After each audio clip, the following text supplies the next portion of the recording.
Assalamualaikum warahmatullahi wabarakatuh. Ibu bapak hadirin pemuda pemudi sebangsa setanah air.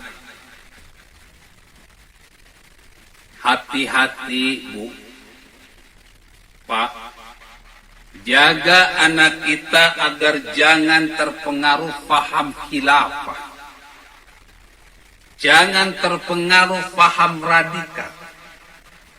Jangan terpengaruh paham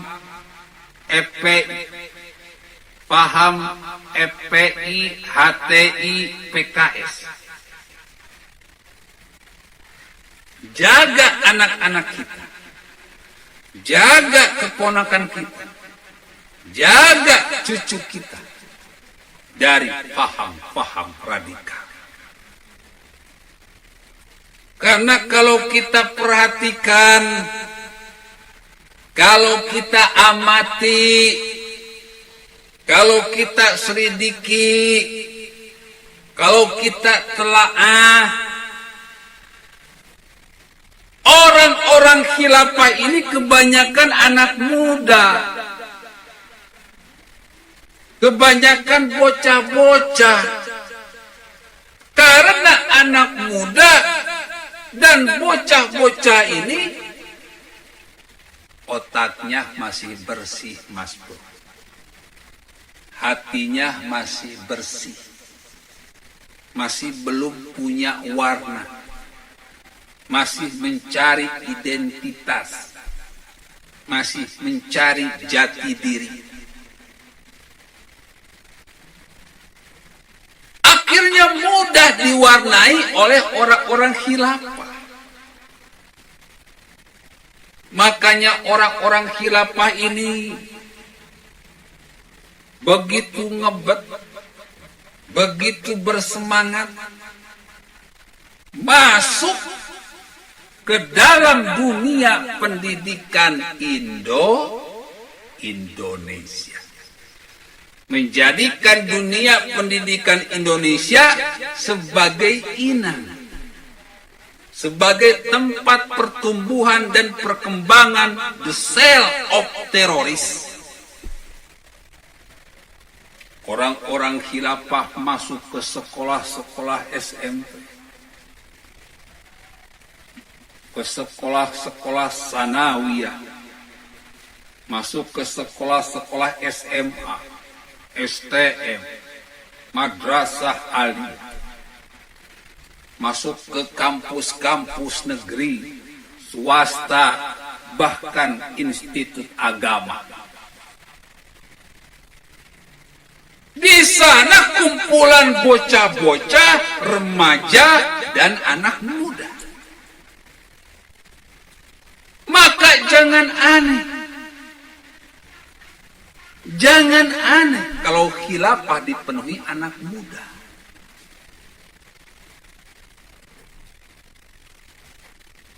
Dan ini sukses, Mas Bro. Dengan bantuan para oposisi rasa teroris. Dengan bantuan para oposisi rasa teroris. Maka orang-orang khilafah kini sudah menjadi teroris rasa oposisi. Apa Bu? Khilafah kini sudah menjadi teroris rasa oposisi. Kalau dulu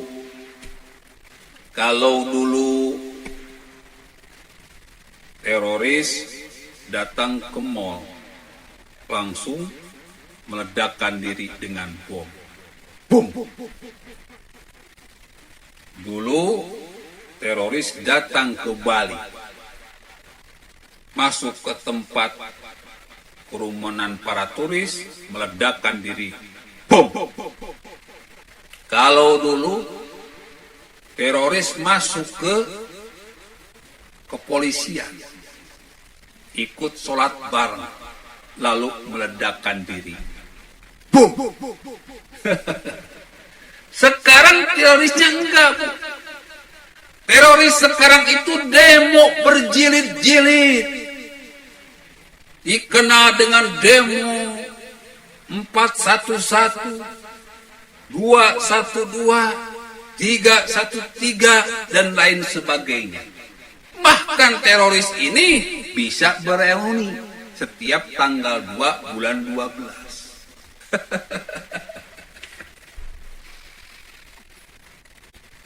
Sampai berani ketika mereka bereuni, ketika mereka berdemo mengibarkan bendera ISIS. Apa, Bu? ISIS. Bukan sosis, Bu. Pak, ISIS. Hati-hati ini. Lagi puasa saya ngomong ISIS, yang ibu dengar jadi sosis. Bahaya. Kibar-kibarkan bendera ISIS. Anehnya, Mas Bro, kenapa TNI Polri diam saja? Apakah TNI Polri juga sudah terpapar paham khilafah, terpapar paham ISIS, terpapar paham HTI, FPI, PKS? Bukti mengatakan banyak fakta yang berbicara khilafah memang sudah berkembang sangat pesat dari sejak 2017 hingga saat ini. Mereka tidak hanya bisa berkembang di dunia pendidikan, Mas Bro. Kini mereka menjadikan kepolisian tempat inangnya, tempat pertumbuhan dan perkembangannya.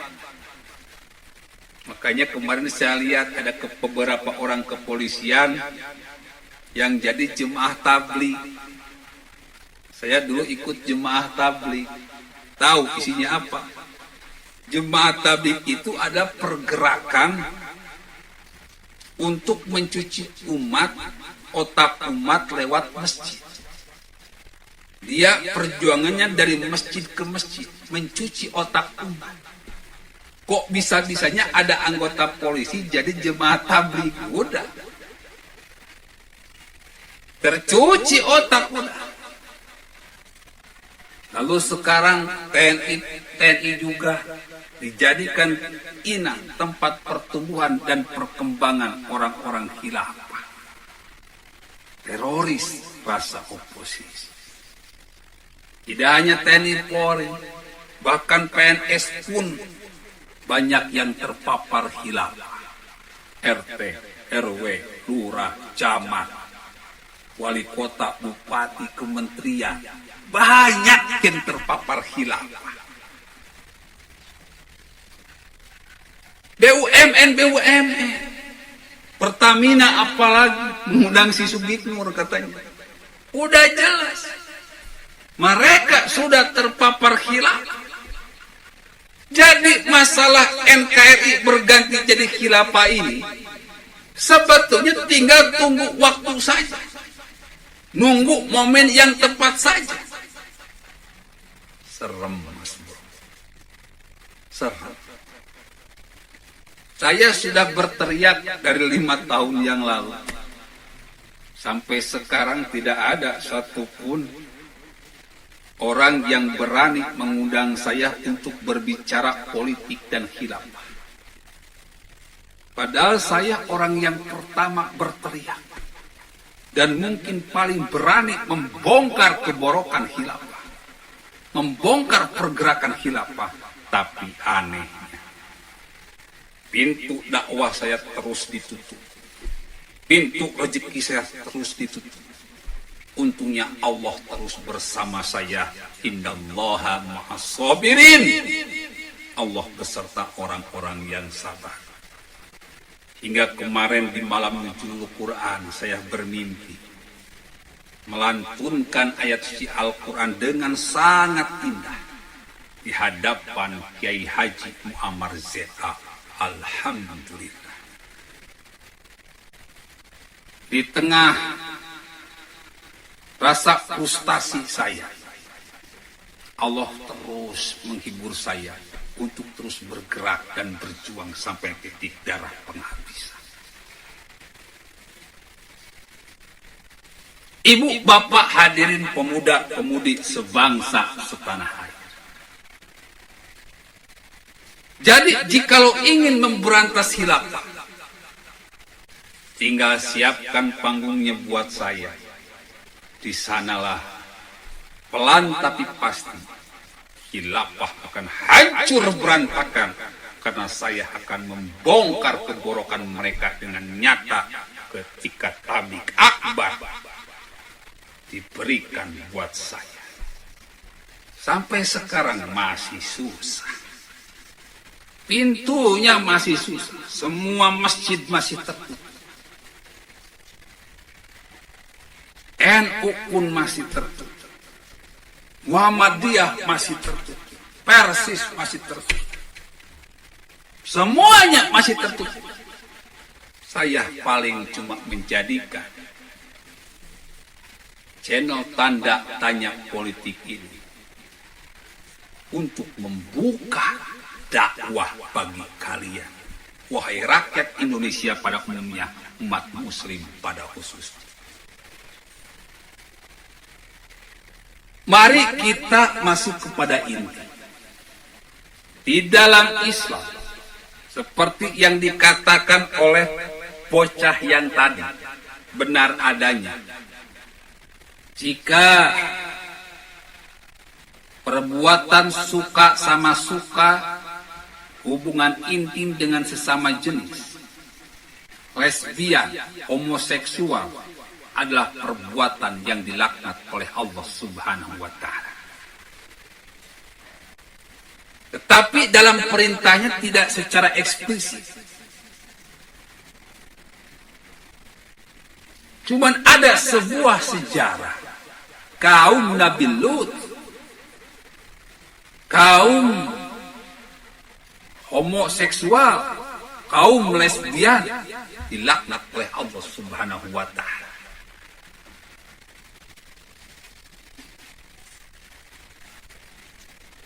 Diberikan hujan debu panas, lahar panas, sehingga tubuh mereka awet membeku, sedang berhubungan intim dengan sesama jenis. Faktanya ada. Sampai saat ini. Kenapa hubungan homoseksual lalu lesbian dilaknat oleh Allah Subhanahu wa Ta'ala? Karena perbuatan tersebut menyalahi sunatullah, menyalahi ketentuan Allah, menyalahi hukum Allah. Apa itu sunatullah? Sunatullah itu ketetapan Allah. Contoh begini. Bapak ibu punya topi. Tapi topi tersebut dipakai di pantat atau di kaki. Kira-kira pantas nggak? Nggak pantas. Diketawain nggak? Diketawai. Malu-maluin. Disebut orang gila. Ini namanya melanggar sunatullah. Melanggar ketentuan Allah. Sehingga menimbulkan ketidakbaikan bagi manusia itu sendiri. Tetapi kalau sesuai dengan sunatullah, topi dipakai di kepala, sendal dipakai di kaki, celana dipakai di pinggang ke bawah, baju dipakai untuk menutupi tubuh bagian atas, sikat gigi dipakai untuk gigi, sikat semir dipakai untuk sepatu, maka yang terjadi kebaikan buat kita sendiri. Jadi adanya sunatullah ini demi kebaikan buat kita sendiri. Wa khalaqnakum azwaja. Allah menciptakan sesuatu berpasang-pasangan. Ada utara, ada selatan, ada timur, ada barat, ada atas, ada bawah, ada kanan, ada kiri, ada laki-laki, ada perempuan. Laki-laki harus suka sama perempuan, itu sunatullah. Perempuan suka sama laki-laki, itu sunatullah. Laki-laki suka sama laki-laki, berhubungan intim sama laki-laki, itu melanggar sunatullah. Perempuan suka sama perempuan, berhubungan intim dengan perempuan, itu berarti melanggar sunatullah. Akibatnya menjadi sebuah perbuatan yang memalukan, mempermalukan diri sendiri, dan membuat kekacauan. Kalau laki-laki suka sama laki-laki, perempuan suka sama perempuan, ini manusia nggak akan bisa berkembang biak. Ini manusia akan punah. Makanya Allah benci kepada manusia yang suka. Laki-laki suka sama laki-laki, perempuan suka sama perempuan, karena akan bikin manusia ini punah. Dan akan bikin kekacauan. Ngerti sampai sini? Ngerti sampai sini? Jadi harus dijelaskan. Kenapa? Kenapa? Ada apa? Kenapa Allah Subhanahu wa Ta'ala melarang homoseksual? Kenapa Allah Subhanahu wa Ta'ala melarang lesbi? Kenapa melanggar sunatullah? Pasti ada alasan yang tersembunyi, ada rahasia yang tersembunyi di dalamnya. Inna fi khalqis samawati wal ardi wa ikhtilafil laili wan nahari la ayatil ulil albab. Sesungguhnya dalam penciptaan langit dan bumi dan silih bergantinya siang dan malam terdapat tanda-tanda bagi orang-orang yang berakal. Selalu memikirkan, pasti ada sesuatu di balik batu.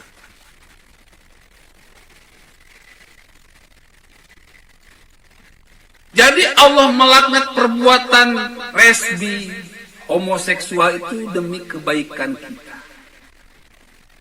Kalau ada kaum yang seperti itu, maka kita sebagai tangan-tangannya Tuhan, sebagai lidah-lidahnya Tuhan, harus berani menegur mereka, harus berani menasihati mereka.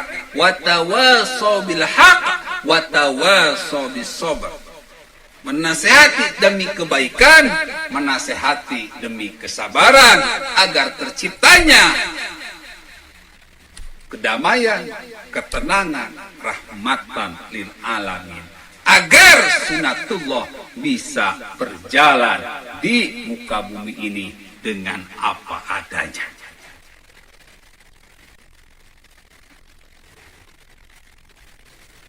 Lalu perihal bocah ini mendukung perbuatan pemuda yang ngasih nasi bungkus kepada para waria. Itu tidak dibenarkan, Mas. Kenapa? Memberikan donasi, bantuan, sumbangan dalam bentuk sampah atau batu bata itu sebuah perbuatan yang dilaknat oleh Allah Subhanahu wa Ta'ala.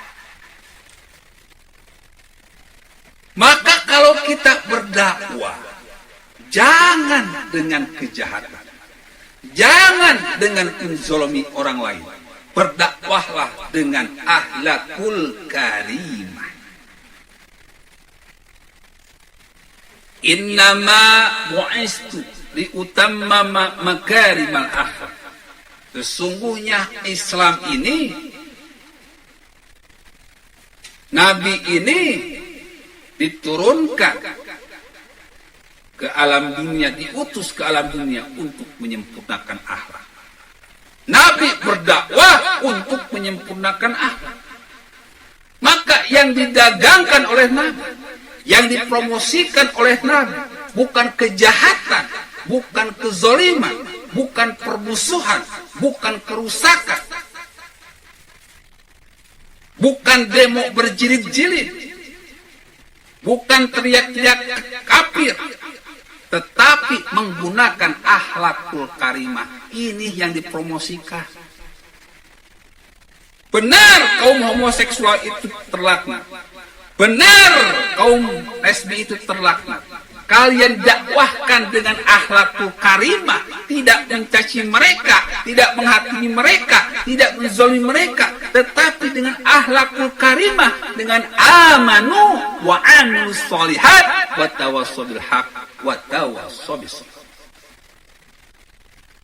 Dengan menampilkan sosok seorang yang beriman, yang memiliki hati yang baik, pemikiran yang baik, lisan yang baik, perbuatan yang baik. Lisan yang baik. Pelan tapi pasti. Manusia itu punya hati nurani. Kalau kita dakwahkan dengan kebaikan, maka mereka akan menuju ke kebaikan itu.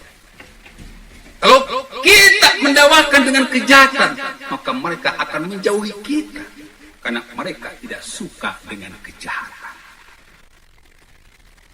Cara-cara dakwah yang dilakukan oleh FPI, oleh HTI, oleh PKS, para kadrun, itu dakwah bukan yang dicontohkan oleh Nabi besar Muhammad Rasulullah Sallallahu Alaihi Wasallam.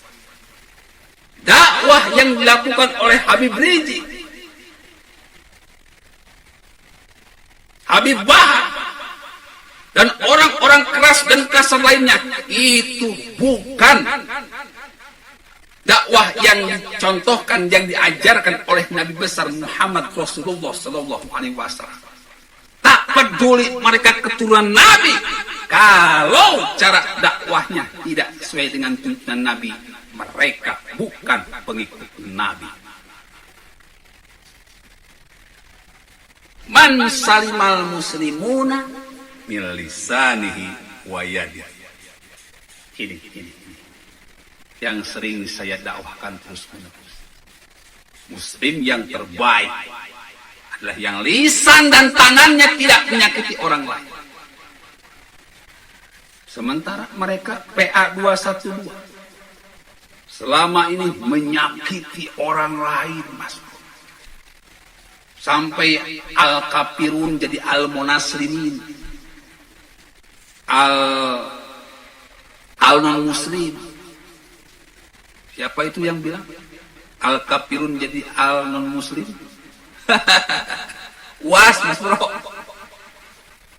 Lalu UA menyebut Jokowi dengan Jainuddin.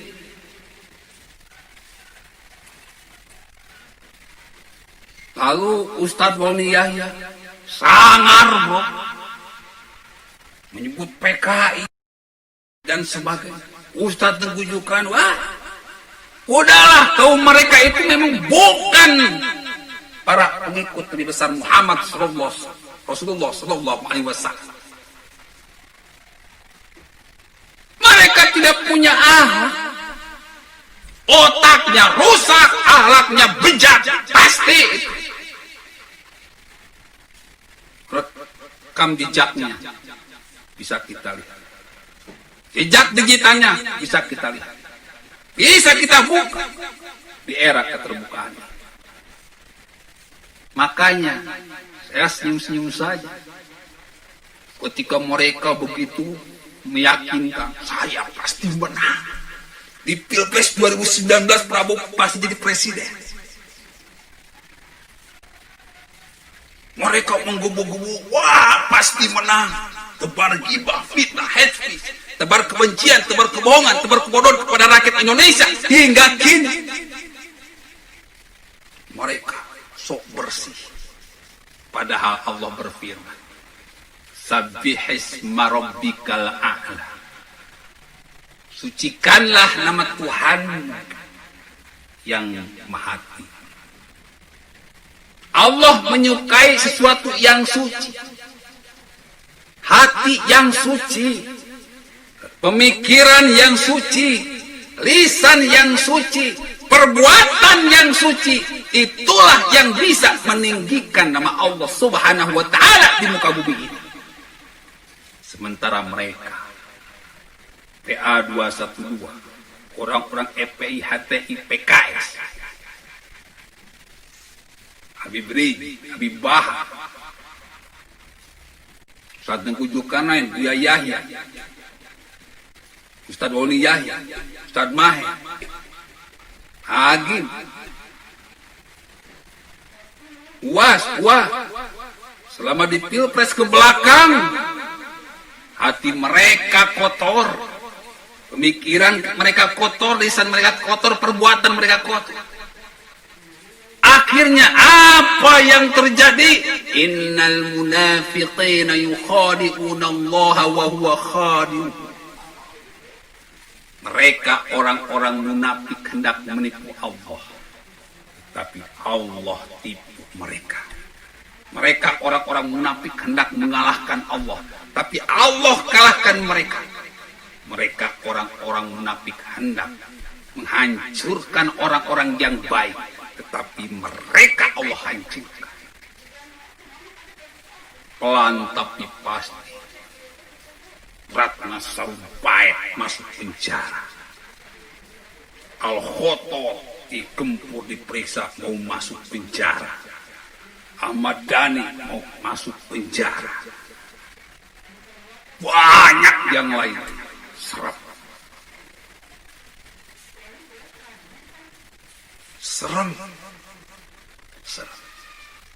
Akibatnya di pilpres mereka dikalahkan dengan nyata. Mereka tidak percaya apa yang telah terjadi. Malah teriak-teriak curang. Ketika di MK, mereka tidak bisa membuktikan teriakan mereka.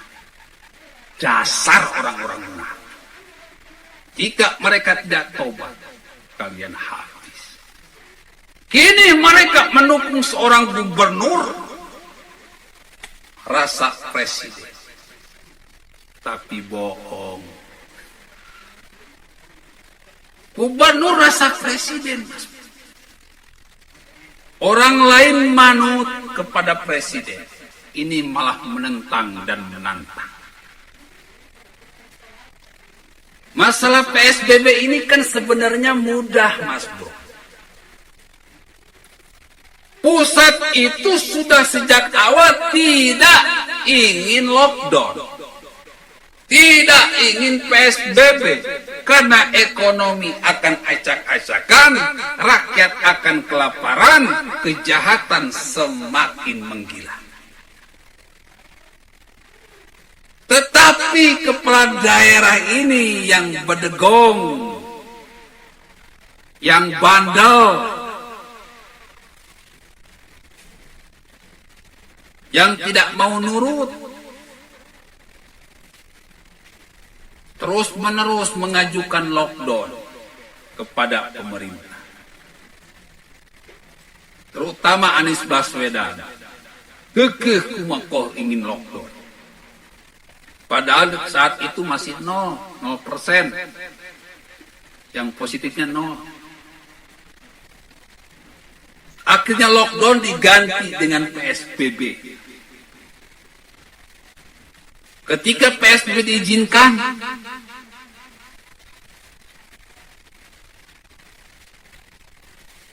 apa yang terjadi? Terjadi kekacauan. Anies Baswedan bilang bahwa dia akan membiayai warga Jakarta 1 juta per bulan. Karena kalau PSBB berarti jalanan harus kosong, kegiatan ekonomi, kegiatan bisnis, kegiatan cari duit harus terhenti. Rakyat harus diam di rumah.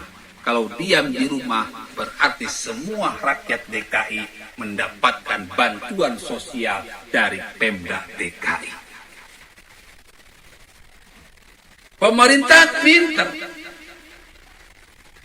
Pemerintah sampai saat sekarang menolak lockdown. Tetapi karena gubernurnya yang mengajukan dan berani memenuhi persyaratan, akhirnya diizinkan. Ya kalau mau lockdown berarti ada duit. Seperti kita mau beli baju. Kalau mau beli baju pasti punya duit. Kalau enggak punya duit, jangan beli baju. Kalau mau lockdown berarti harus punya duit untuk memenuhi kebutuhan hidup warga DKI meskipun apa adanya. Ternyata omdok, omong besar, pelaksanaan PSBB acak-acak. Dari rencana 1 juta turun jadi 600.000. Dari 600.000 dipecah menjadi 4, jadi 150.000 per minggu. Di lapangan ternyata bukan 150.000. Jumlah makannya cuma 100.000. 50.000 lagi kemana nih? Sekarang katanya bansos ditunda sampai waktu yang tidak ditentukan. Sekarang muncul lagi bansos tidak disanggupi oleh Pemda DKI karena Pemda DKI nggak punya duit. Masalah bansos DKI semuanya ditanggung oleh pemerintah. Kan goblok ini orang.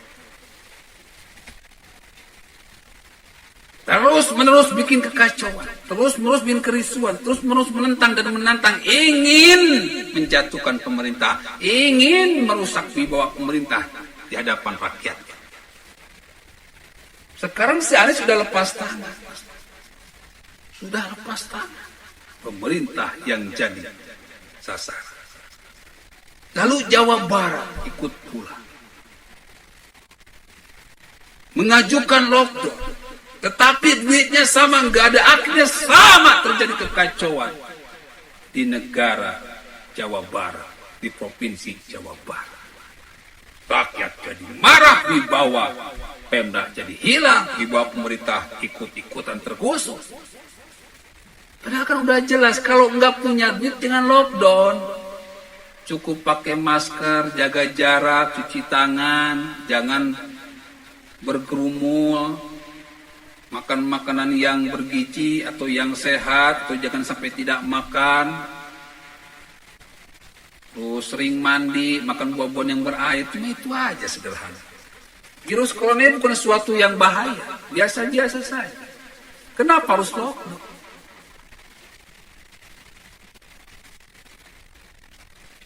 Ibu, bapak, hadirin pemuda-pemudi sebangsa setanah air.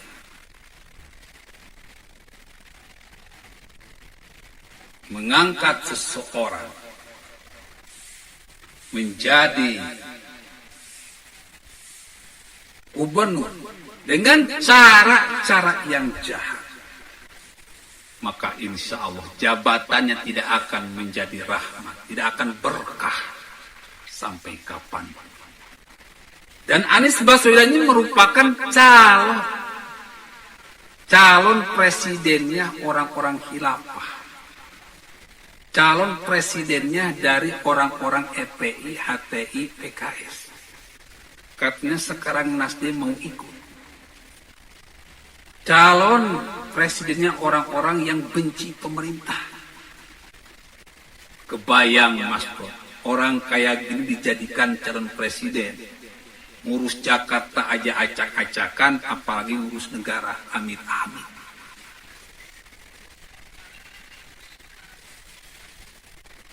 Ini sebuah perbuatan yang jahat. Ala laknatullah ala zalimin. Kalian mengangkat orang yang jahat untuk menjadi presiden di NKRI, itu penjahat yang sesungguhnya. Makanya kita mulai saat ini bersama Ustadz Agus, ayo sama-sama kita lawan para penjahat NKRI ini dengan intelektual. Gak usah pakai perang, gak usah pakai senjata. Paham kita lawan dengan paham. Cuci otak kita lawan dengan cuci otak. Mereka cuci otak banyak. Anak-anak muda kita, Polri kita, TNI kita, PNS kita, para karyawan kita cuci otak lagi. Maka tolong kepada kalian orang-orang NU, Muhammadiyah, Persis, pemerintah, buka Ustadz Agus untuk berdakwah, mencuci otak kembali, membongkar kehebatan the king of science dalam rangka melakukan revolusi otak dan revolusi akhlak. Kalau generasi muda sudah terpapar paham khilafah seperti yang di video tadi, maka khilafah akan berkuasa di NKRI cuma tinggal waktu. Apakah kita akan sudi jika NKRI dikuasai oleh khilafah, oleh kaum radikal, orang-orang ISIS?